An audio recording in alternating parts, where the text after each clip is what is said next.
యేసుక్రీస్తు నామంలో మీ అందరికీ వందనాలు.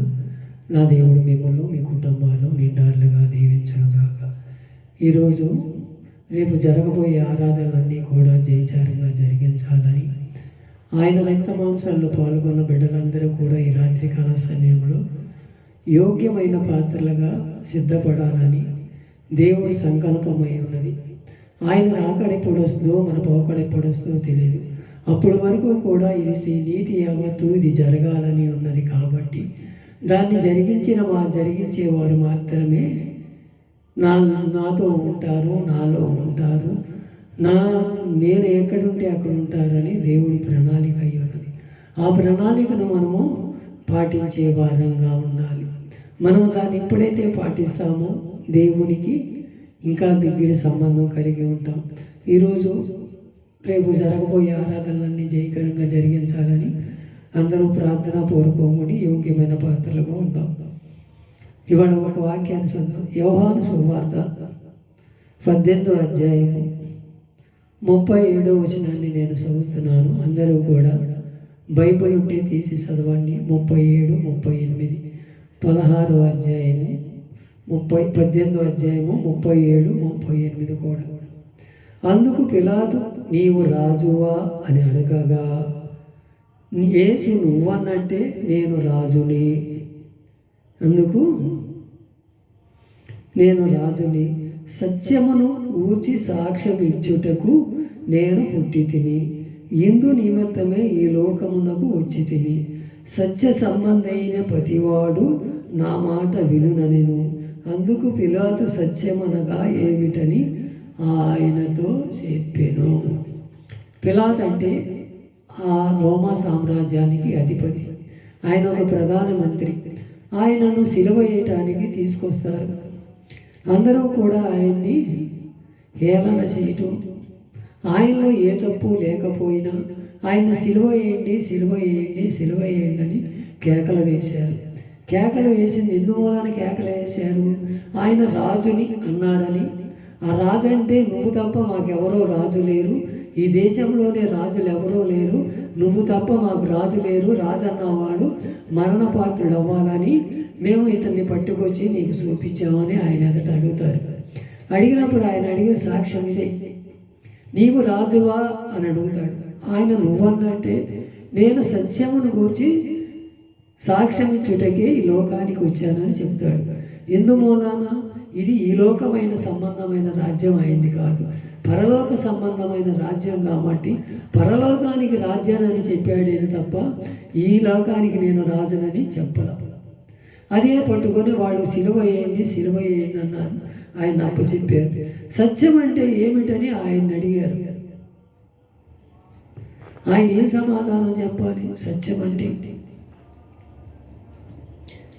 అంటే ఎలా ఉంటుందో నువ్వు ఎలా నిరూపించావో నీ మార్గం ఏంటో మాకు తెలపమంటారు. అప్పుడు ఎఫెసీ పత్రిక 4వ అధ్యాయము 15వ వచనంలోను, ప్రేమ కలిగి సత్యము చెప్పుతూ క్రీస్తు వలె ఉండుటకు మనం అన్ని విషయములో వెదుగుదాము అంటున్నాడు పౌలు గారు. ఆయన సత్యమైన బాటలో మనం నడిపించాలని పౌలు గారికి ఒక సిద్ధాంతం ఉంది. ఆ సిద్ధాంతాన్ని మనకి ఆయన కూడా ఒకప్పుడు దోషకుడు, హింసకుడు, హానికరుడు కూడా అయ్యుండి కూడా ప్రభువు చేత పట్టబడి దేవుని రాజ్యానికి వారసుడయ్యి ఆయన చేసిన పని ఏమిటంటే సువార్తను వెదజల్లాలి. నా దేవుడు గొప్పవాడు, సత్యవంతుడు, న్యాయవంతుడు, ఆయనకు మించిన దేవుడు లోకంలో లేడని ఆయన సాక్ష్యం ఇచ్చే కృపను ఆయనకి ఇచ్చాడు. ఆయన కళ్ళు పూసేసిన ఆ కళ్ళు మళ్ళీ తెరిపించి ఆయనకు మేలైన మార్గంలో నడిపించాడు. అలాగే మనం కూడా ఒక్కోసారి కళ్ళు మూసుకొని ఉంటున్నామేమో, మనం కూడా దేవుడు అంటే ఏంటో లెక్కలేని తనం ఉంటున్నామేమో. ఒకసారి మన హృదయాలు పరిశోధించుకోవాలి. సత్యం అంటే ఏమిటని అడిగే స్థితిలో వాళ్ళు అడిగారంటే మనం కూడా ఈనాడు లోకస్తులు కూడా అదే అడుగుతున్నారు. నువ్వు సత్యమా? నీ మాట అంతా సత్యమేనా? నువ్వెక్కడ అబద్ధం ఆడవా? నువ్వెక్కడ నీ నోట రాదా నీ మాట అనే ఆలోచనలోనే ఉంటున్నారు. మనం కూడా ఒక్కోసారి అబద్ధం ఆడతాం. మనం అబద్ధం ఆడితే అది ఎలా ఉంటుందంటే, మనం అబద్ధం ఆడేది గట్టిగా పునాది మీద కట్టబడిన రాయలే ఉండదంట.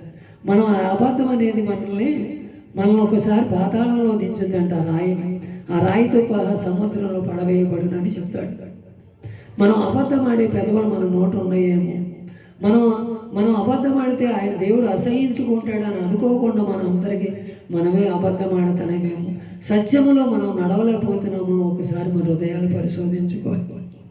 ప్రేమ కలిగి ఉండాలంట. నువ్వు ఎవరి పట్ల ప్రేమ కలిగి ఉన్నావు, నేను ఎవరి పట్ల ప్రేమ కలిగి ఉంటాను. ఒక్కసారి మనమే మన హృదయాలు పరిశోధించుకోవాలి. మన హృదయాలను పరిశోధించుకొని నేను ఎవరితో మేలన్నా దూషించానా, ఎవరినైనా అనకూడని మాటలు అన్నానా అని మన హృదయాంతరంగాల్లో అనుభవించాలంట. మనం అలా అనుభవించాం. ఎవరినన్నా తిడితే ఆయన 10 తిట్లు తిట్టేద్దాం. ఎవడన్నా మన మీద ఒక మాట అంటేసి అలాంటి ఇష్టం వచ్చినట్టు మాటలు మాట్లాడేస్తాం. అది దేవుని బిడ్డలకు మంచి తత్వం కాదు. ఏదైనా ఒక చెంప చూపిస్తే 2 చెంప చూపించమన్నాడే. దేవుడు సత్యవంతుడు కదా, న్యాయవంతుడు కదా, ప్రేమ కలిగి ఉండమంటున్నాడు కదా. ఆ ప్రేమ కలిగి నువ్వు నేను ఉంటున్నామో ఒకసారి జ్ఞాపకం చేసుకోవాలి. సమరయుడు అంటే అంటరాని వాడని, సమరయుడు ఒకసారి మనం యెరూషలేము కొండ నుంచి దిగొచ్చేవాడిని కొట్టి దెబ్బలతో పడి ఉండేవాడిని చూసి అక్కడికి పరిశుద్ధులు వెళ్ళారు, పాస్టర్లు వెళ్ళారు, ఎంతోమంది ఆ దోవను వెళ్ళిన వాళ్ళందరూ కూడా ఆయన్ని పట్టించుకోకపోబట్టి ఆయన వెళ్ళి ఆ సమరయుడు కూడా పట్టి నాకెందుకులే నన్ను అంటరాని వాడిగా చూశాడు అనుకోను. సమరయశ్రీ కూడా అలాగే అనుకున్న కుటుంబాన్ని కట్టుకోగలేదు. ఆయన కూడా సమరయుడు వెళ్ళి ఆ బిడ్డను ముట్టి ఆ బిడ్డ గాయాలు కడిగి ఆయింట్మెంట్ రాసి అన్నీ కూడా శుభ్రం చేసి ఒక ఫోటో కూడా వాడికి అప్పచెప్పి. అలాగే మనం కూడా ప్రేమ కలిగి ఉంటున్నామా? ఎవరన్నా మన ముందర జరుగుతున్నా ఏదన్నా ఆపదలో ఉన్నారా, ఇరుకుల్లో ఉన్నారా, ఇబ్బందుల్లో ఉన్నారా, వాళ్ళ గురించి మనం ప్రేమ కలిగి జీవిస్తున్నామో లేదో ఒకసారి మన హృదయాల పరిస్థితి. ఆడెట్ట నాశనం అయిపోతే నాకెందుకులే, నేను పచ్చగా ఉండాలి, నా దేవుడి ఎదుట నేను తెల్ల బట్టలు వేసుకొని తెల్ల పావురులనే కనపడాలనే ఆలోచనలో ఉంటున్నాము. ఒక్కసారి మన హృదయాలు పరిశోధించుకోవాలి. సత్యం గురించి సాక్ష్యం ఇచ్చడానికి లోకానికి వచ్చానని మన యేసయ్య చెబుతున్నాడే. ఆ సత్యం అంటే ఏంటో దాన్ని మనం తొంగలో తొక్కేసి మన బాటలో మనం నడుస్తున్నామేమో ఒకసారి మన హృదయాలు పరిశోధించుకోవాలి. మనం అలాంటి వారిగా ఉండకూడదని దేవుడు చెబుతున్నా కానీ మనం అదే జీవితంలో ఉంటే మన జీవితాలు ఎలా పైకొస్తాయి, మన కుటుంబాలు ఎలా కట్టబడతాయి, మన పిల్లలు ఎలా మేలైన మార్గంలో నడవగలుగుతారు. మనం కూడా ఒక్కోసారి తల్లిదండ్రులు కూడా వాళ్ళకి ఇష్టం వచ్చిన బాటలోనే నడవాలని ఆలోచన చేస్తారు. తల్లిదండ్రులు కూడా పిల్లలకి ఎదురు ఎలా మాట్లాడాలో ఎలా నడవాలో కూడా తెలియకుండా వాళ్ళందరికీ వాళ్ళే పోటాడేసుకుంటాం, వాళ్ళందరికీ వాళ్ళే కొట్టేసి పిల్లలు ఏదో సులకనైపోవటం. అదే సత్యము. కానీ సత్యం వాళ్ళలో ఉంటే కదా సర్వసత్యంలోని నేను నడిపిస్తాను, నాతో రండి అంటే వాళ్ళు నడవలేని స్థితిలో లోకాశులు, లోక తలపులు, లోకంలోనే ఉండట్లన్నీ పట్టుకొని ఊరేగుతున్నారే తప్ప సత్యం అంటే ఏంటో తెలియని స్థితిలో ఉంటున్నాం. ఇక మీదటైనా తెలుసుకుందాము.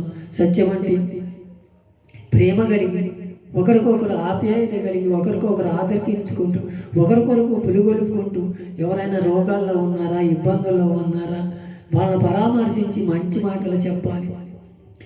నీకు ఈ రోగం రావాలి, నీకు ఈ దెబ్బ తగలాలి, నువ్వు అదురుపాటుగా చస్తావు, నీ రోగం రావాలి, నువ్వు చేసిన పాపం నీ అంటే చుట్టుకుందని మనం వాళ్ళని శాపనార్థాలు పెడుతున్నామో ఒకసారి మన హృదయాలు పరిశోధించుకోవాలి. అలాంటి స్థితిలో ఉంటే మనకు అలాంటి గతి ఎప్పుడోకప్పుడు కడుతుంది. మనం కూడా అన్నీ కూడా ఒకరిని దూషించిన వాళ్ళు మన దేవుడు ఊరుకుంటాడా? ఊరుకోడగా. ఆయన ప్రేమ కలిగి ఉన్నాడు. ఒకరికొకరు ప్రేమ కలిగి ఉండి సత్యమైన మార్గంలో నుండి మిమ్మల్ని సర్వసత్యంలో నేను నడిపిస్తాను అంటున్నాడు. మనం ఒకసారి ఎలా నడుస్తున్నామో ఒకసారి మన హృదయాలు పరిశోధించుకొని మనం సత్యం అంటే ఏంటో కొన్ని తెలుసుకొని ఈ లోకంలో ఉండేదంతా కూడా వ్యర్థమని మనం తెలుసుకొని ఆయనకి ఇష్టలుగా బతుకుదాం. అలాంటి వారం ఉండాలని దేవుడు కోరుకుంటున్నాడు. అదే సామెతల గ్రంథము 12వ అధ్యాయం 22లో కూడా అబద్ధమాడు పెదవులంట యెహోవాకు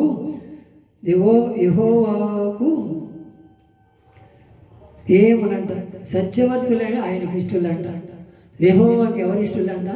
సత్యంగా మాట్లాడేవాళ్ళు, ప్రేమ కలిగేవాళ్ళు, ఆప్యాయతగా ఉండేవాళ్ళు, అన్నీ కూడా ఆయన ఎదుట నిలబడే వాళ్ళే ఆయనకి ఇష్టలంట. అబద్ధమాడే పెదవులు ఎప్పుడూ కూడా కాల్చబడాలి. అవి మన నోట ఉండకూడదు. మనం దేవుని సన్నిధిలో మనం ఎలా ఉండాలంటే నా దేవుడు గొప్పవాడు, సత్యం గురించే సాక్ష్యం చెప్పడానికి లోకానికి వచ్చాడే, నేనేంటి, నా స్థితి ఏంటి, నా కథ ఏంటి అని మనం తెలుసుకోలేక మనం కొద్ది కలిగితే మనం ఒక రకంగా ఉంటాం, అన్నీ దిగజారిపోతే సాగు బతుకుల మధ్య ఉంటే దేవుడే దిక్కంటనే మేము. ఒకసారి మన హృదయాలు పరిశోధించుకుందామా? మనం చేసిన పాపాలే మన పిల్లలకు మన కుటుంబాలకు తగులుతాయి అని తెలుసుకోలేకపోతున్నాను. ఒక్కసారి మన హృదయాలు పరిశోధించుకొని సర్వసత్యంలోని నేను నడిపిస్తాను, మీరు మేలైన మార్గంలో నడవండి. నేను సత్యవంతుల్ని నేను పిలవచ్చాను కానీ నీతిమంతులు నేను పిలవడానికి రాలేదు. ఎవరో కూడా ఎవరైనా బాధల్లో ఉన్నారా, ఇరుకుల్లో ఉన్నారా, అలాంటి వారిని నేను చూసి కాపాడేవో నా దేవుడు గొప్పవాడని మనం తెలుసుకొని ఇక మీదటైనా అయ్యా నేను నీ సర్వసత్యంలో నడుస్తానయ్యా, ప్రేమ కలిగి జీవిస్తానయ్యా, అబద్ధమాట నా మాటలు నా నోట రానీకయ్యా, సత్యవర్తులుగా నన్ను దీవించయ్యా, నా కుటుంబాన్ని అయ్యా నా కుటుంబం అంతా నీ సన్నిధిలో గడపాలి, నిత్యం నిన్ను స్తుతించే కృపను నాకు దయచేయమని ఎంతమంది అయితే ఈ రాత్రికాల సమయంలో ఆయనతో మాట్లాడతారు. ఆయన అంటున్నాడు, నేను సత్యమును గూర్చి సాక్ష్యం ఇచ్చటానికి ఈ లోకానికి వచ్చాను, అందుకే నేను పుట్టాను, మీరు అది తెలుసుకొని నా బాటలో నడవండి, మీరు మిమ్మల్ని ఎప్పుడూ కూడా సర్వసత్యంలో నడిపిస్తాను, ప్రేమ కలిగి జీవించండి, ప్రేమ లేనివాడు నావాడు కాదని మన దేవుడు ఎలా చెబుతున్నాడు. మనమందరము ప్రేమ కలిగి జీవించి ఇట్టి కృప మనందరికీ దయచేయాలని దేవుని సన్నిధిలో ఒక తీర్మానం చేసుకొని, అయ్యా నువ్వు సత్యమును గురించి సాక్ష్యం ఇచ్చడానికి పుట్టావయ్యా, అందుకే ఈ లోకానికి వచ్చావయ్యా, మేము తెలుసుకోలేని స్థితిలో ఉన్నామేమో, మా మనోనేత్రాలు వెలిగించావయ్యా. ఈ రాత్రికాల సమయము మేమందరం ఒక తీర్మానం చేసుకొని ప్రార్థన చేసే యోగ్యత మాకు కలగజేయ్యా. నీ సర్వసత్యంలోనికి మేము నడవాలని ఆశగా ఉందని ఎవరైనా తీర్మానం చేస్తే నా దేవుడు సర్వసత్యంలో మనందరినీ నడిపించునుగాక, ఇట్టి స్థితి మనందరికీ కలగజేయనుగాక. ఆమేన్ ఆమేన్.